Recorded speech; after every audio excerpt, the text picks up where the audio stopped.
Hi friends, मैं छोटलाल कुमार आप सबको अपना यूट्यूब चैनल स्मार्ट स्टडी 2.0 में हार्दिक स्वागत करते हैं। हम लोग क्लास 12th का हिंदी पढ़ रहे थे और 8वां चैप्टर स्टार्ट किए हैं जिसका नाम है सिपाही की माँ। और यह एक एकांकी है, इसका लेखक मोहन राकेश हैं।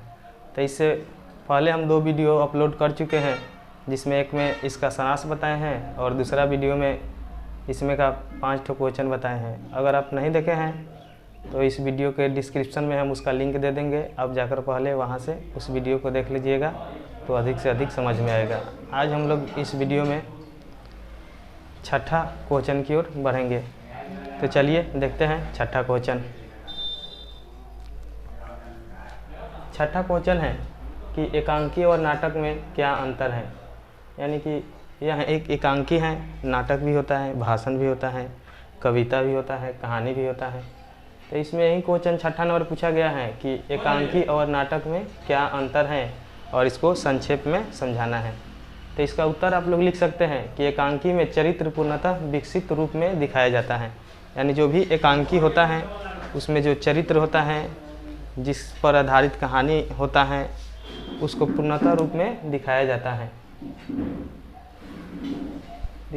नाटक में किसी भी पात्र एवं चरित्र को क्रमशः विकसित दिखाया जाता है, यानी कि क्रमशः उससे छोटा रूप में दिखाया जाता है। एकांकी में केवल एक ही अंक होते हैं, जबकि नाटक में एक से अधिक अंक होते हैं। दूसरा है कि आपके विचार से इस एकांकी का सबसे सशक्त पात्र कौन है और क्यों।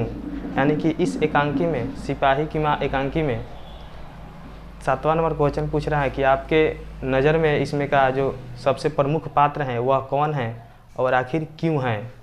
तो आप लोग जानते होंगे कि इसमें एक मानक रहता है, जो सिपाही रहता है, उसकी माँ बिंसी और एक उनकी बहन मुन्नी होती है।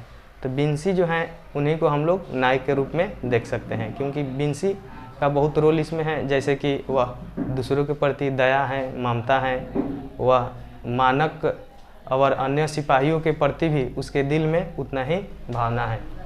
तो चलिए हम लोग इसको लिख सकते हैं। दिया है 7 नंबर क्वेश्चन, आपके विचार से इस एकांकी का सबसे सशक्त पात्र कौन है और क्यों। तो यह थोड़ा लंबा होता है, इसलिए थोड़ा लंबा लिख दिए हैं। हमारे दृष्टि में इस एकांकी का सबसे सशक्त पात्र बिंसी है, यानी कि जो मानक की माँ है वही बिंसी है।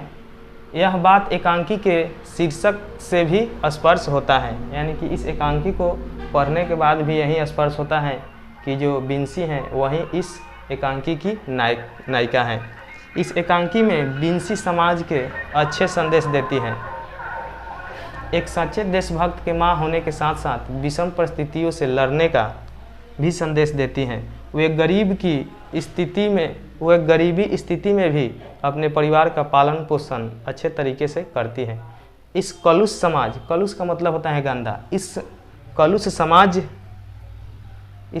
समाज से उसका एक ही खेद है कि शादी के लिए दहेज लेना, यानी कि वह दहेज लेना पाप समझती हैं। बिंसी दहेज की बातों से चिंता जताई है, जो इस समाज के लिए जागरूकता का संदेश है। उसमें मानक की तरह हर सिपाही की मां बनने को भी ढूंढा जा सकता है। जैसे कि एक विपक्षी दल वाला सैनिक जब मारने की बात करता है मानक उसको, तो बोलती हैं कि मानक तुम इसे नहीं मार सकते, यह भी हमारे तरह गरीब आदमी है, इसकी भी माँ हमारी तरफ इसका प्रतीक्षा कर रही होगी, अगर ये घर नहीं लौटा तो वो सब मर जाएंगे। तो आप लोग समझ गए होंगे कि इसका उत्तर हम कैसे लिख सकते हैं। 8वां क्वेश्चन दिया है, दोनों लड़कियां कौन हैं।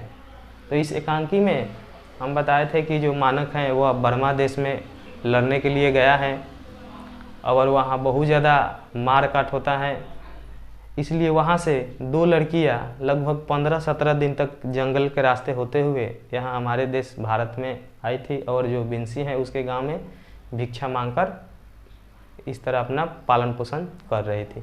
तो वहीं क्वेश्चन दिया है कि दोनों लड़कियाँ कौन हैं। तो दोनों लड़कियाँ बर्मा के रंगून शहर, यानी कि बर्मा में एक रंगून शहर है, जैसे कि भारत में दिल्ली सबसे फेमस है, उसी तरह बर्मा में रंगून शहर है, शहर की रहने वाली हैं। बर्मा और जापान में युद्ध हो चुकी है, वहाँ बहुत ही भयानक स्थिति उत्पन्न हो गई है। वे दोनों लड़कियाँ 13 दिन तक जंगली रास्ते से पैदल चलकर अपने जान बचाने के लिए बिंसी के गांव आई हैं। देखते हैं 9 नंबर क्वेश्चन है, कुंती की परिचय आप किस तरह देंगे। तो आप लोग जानते हैं कि इस एकांकी में जो कुंती हैं वह विष्णु की पड़ोसिन है, और जब मुन्नी की शादी की बात आती है तो वह जाकर बिंसी से बोलती हैं कि तुम्हारी बेटी जो है मुन्नी वो शादी योग्य हो गई है, कोई वर देकर उसे शादी कर दो। तो जो बिंसी हैं वो बोलती हैं कि आजकल तो लोगों के हाथ बहुत बढ़े हुए हैं और यहाँ पर तो मानस भी नहीं है कि वो कमाकर आए लड़ाई से तो उसके शादी हम कर सके। तो यही क्वेश्चन है कि कुंती बिंसी की पड़ोसन है, कुंती उदार और व्यवहारिक प्रकृति का है। कुंती मानक के युद्ध में चले जाने के बाद बिंसी को संतोष देती है, यानी कि उसको समझाती बुझाती है। वह मुन्नी के शादी के प्रति भी चिंता जता रही है। कुंती एक आदर्श और समझदार औरत है। तो इसका जो भी इस एकांकी में रोल है उसी के बारे में लिखना है, उसी के बारे में समझाना है। तो ये 10 नंबर क्वेश्चन है, मानक और सिपाही एक दूसरे को क्यों मारना चाहते हैं, यही क्वेश्चन है।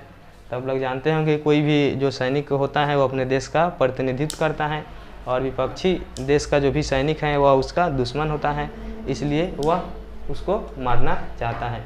तो आप इसका उत्तर लिख सकते हैं कि मानक बर्मा की लड़ाई में भारत की ओर से अंग्रेज के साथ लड़ने गया था। यानी कि यह कहानी जब लिखा गया था, यह कहानी उस समय का है जब द्वितीय विश्व युद्ध चल रहा था और यहाँ अंग्रेज़ों का शासन था, और जो यहाँ का जो भी सैनिक थे वो अंग्रेज़ों का साथ अंग्रेज़ों के प्रतिनिधित्व कर रहे थे और जापान के साथ युद्ध लगा हुआ था। तो मानक बर्मा की लड़ाई में भारत की ओर से अंग्रेज़ों के साथ लड़ने गया था और दूसरी ओर के पक्ष जापानी थी। सेना एक दूसरे का दुश्मन है क्योंकि वह अपने अपने देश का प्रतिनिधित्व करते हैं। मानक और सिपाही एक अपने को एक दूसरे का दुश्मन समझते हैं, इसलिए वो एक दूसरे को मारना चाहते हैं। चलिए आज इस वीडियो में इतना ही भर। आप लोग समझ गए होंगे, क्वेश्चन जो बताए हैं आज आप लोग को समझ में आया होगा। थोड़ा आज तबीयत मेरा थोड़ा ख़राब है, इसलिए चलिए हमारे साथ बने रहिए। वीडियो को लाइक करिए, शेयर करिए और कमेंट करके ज़रूर बताइए कि वीडियो आप लोग को कैसा लगा, क्योंकि आपके कमेंट लाइक हमें मोटिवेट करता है कि आगे हम और वीडियो आप लोग को बना सके और दे सके। तो सबसे पहले चैनल को सब्सक्राइब कर लीजिए ताकि जब भी हम वीडियो डालें सबसे पहले आप लोग के पास नोटिफिकेशन चला जाए। चलिए वीडियो देखने के लिए बहुत बहुत धन्यवाद।